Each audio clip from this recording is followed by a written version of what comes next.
Welcome to Zazzle Chat. Today I'm here with James and we're going to be talking about the paper breakout. The paper breakout is something we've talked about for a while, but hopefully today I'm going to clear up any confusions, let you know exactly what it is. But let me introduce James first. So James is our Director of Platform Development. Well done. I don't know really what that means, so he's going to explain it to you guys.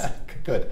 I work behind the scenes to help the designer's business. I work both with folks that launch new products, so as we put new products into the platform, that works in my group, but also how can we bring features and new opportunities to the designing community in order to increase your business. So kind of behind the scenes, I've got your back. So I think, yeah, we all work together to help designers because in the end, when you guys do well, we do well, so it's a very, very friendly, symbiotic relationship. Correct. So that being said, let's talk about e-commerce and the changing landscape. So I think we've both been around long enough that we have seen Zazzle change the look and feel. Zazzle's been around for over 10 years now. So when I look at, I'm sure there's designers who have been on the platform longer than I have. For sure. But even when I started, and even before then, I look at the Zazzle website, I look at it today, and it looks completely different. The logo's different, the treatment's different, our photography is just completely different. But with everything changing, I think paper is one of our biggest products. I think when we first launched, shirts was our biggest product, and shirts, I would argue most people buying a shirt, they're buying a shirt to wear as a shirt. To wear, yeah. There's a couple very unique people. They could make bags or pillowcases. But I would argue the majority of people buying a shirt is buying a shirt, right? Whereas paper is such a unique product because if you're buying an invitation, on the back end we call flat cards invitations. You're probably not buying it just to be an invitation. We have so many different product types under us, from wedding, save the date, birth announcement, holiday cards, they're all under invitation. And so paper is one of those unique product types where your design impacts the product or what the product is. Yeah, your design changes what people see it as. Yeah. So currently Invitations has millions of designs. But Invitations on our site is more than an invitation because you guys have been so creative that we finally had to break it down and separate them into different use cases. So a save the date, as an example, would be a different use case, different design, different words, different languages, yet they're mixed in together with all the other invitations. Yeah. So obviously this is going to impact customers, designers, and Zazzle on our back end, on our manufacturing side, but it's very positive, and so we're going to explain some of the advantages and some of the reasons why. So I'd say, first of all, it's definitely going to be a better customer experience, and that's because we're going to be able to focus people kind of into the collection of things that they're interested in.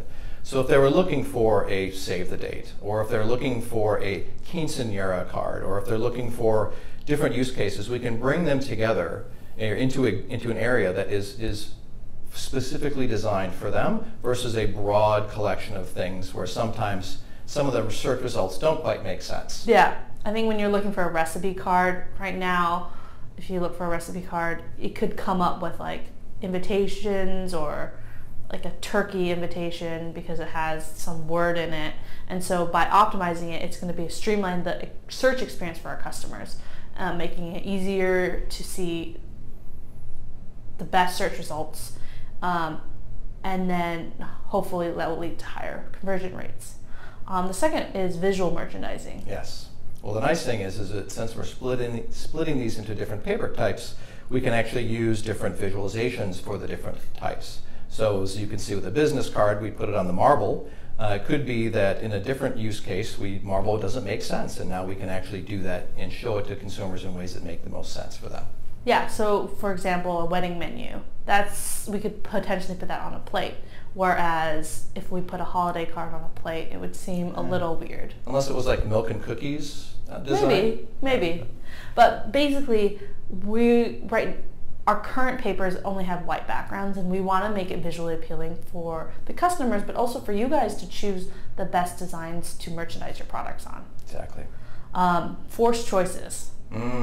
What does that mean in this context? It's not really forcing them, it's not pushing them, but basically it's limiting the things that customers have to interact with so they have the right choices to make. So there's not so broad. As an example right now, sometimes we have paper types that don't make sense on like an appointment card because you can't write on them, right? Maybe you want to write on them and they're paper types that are slippery, the pens don't work on. And there are other ways we can actually simplify kind of the choices. We call them forced choices because we often enable many different things, but we're basically going to narrow down so they have less confusion and have the right things to pick from that make the most sense for that particular product type. Yeah, so those are all the ways that, well, not all, a large part of the ways that really help optimize the customer experience. On the back end, from a Zazzle perspective, we're optimizing our manufacturing process as well. So we're going to be able to, by breaking out the product types, we're going to be able to offer different quantities, sets, and pricing. So right now, when you buy flat place cards, it's actually on profile cards, which is business cards, right? And they come in packs of 100. So if you actually only wanted 20, you have to buy 100. By breaking it out, we know that certain people want different sets or different quantities. We can actually break that out and be able to better offer the number of sets for the customer. The ones that make the most sense, yeah. Yeah. Another thing is accessories. So right now, because we have so many use cases, we haven't been able to drill down and offer the best accessories. For example, place cards. If you wanted to have like little holders, or if you wanted certain stamps on holiday cards that are just for holiday, we haven't been able to offer that. By breaking it out, we can optimize accessories for each product type.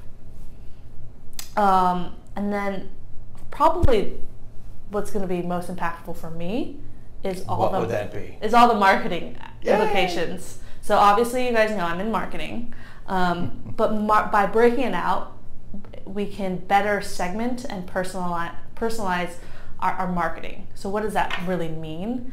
So there's SEO and SEM implications, and right now on all the pages there's copy, and we've had to be very generic in all our copy. Right. And you guys know that Google crawlers rely on copy and keywords and all that stuff. So by breaking it down, we can optimize copy, SEO tags, titles, to really help. Yeah, much more specific about that product type to help surface that to the Google search engines, which will increase the traffic.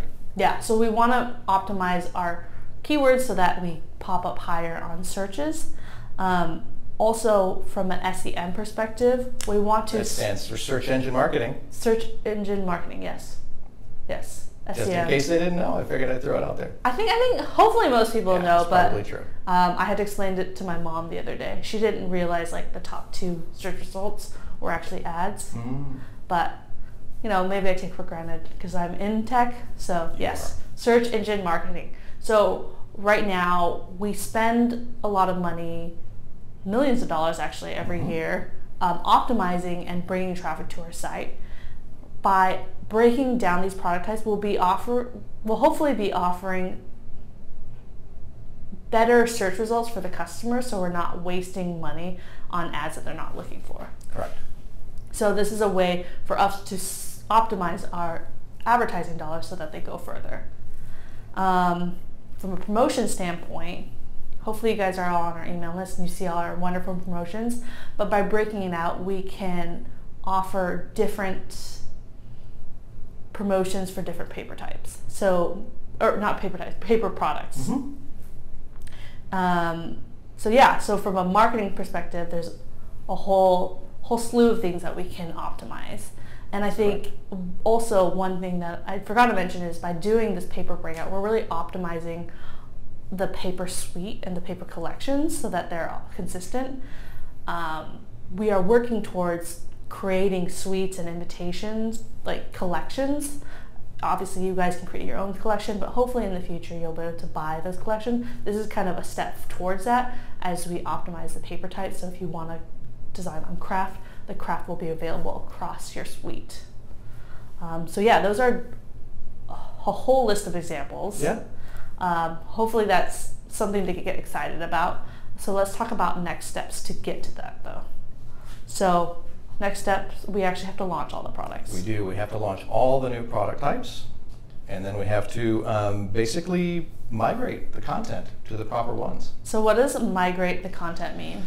Well, it means that we're going to create a new product type, and then we'll have to identify the design aspects of the old one that match the new one and move the content over so that the thing that was designed as an appointment card or as a referral card gets moved onto the referral card so it can get the benefits of being broken out.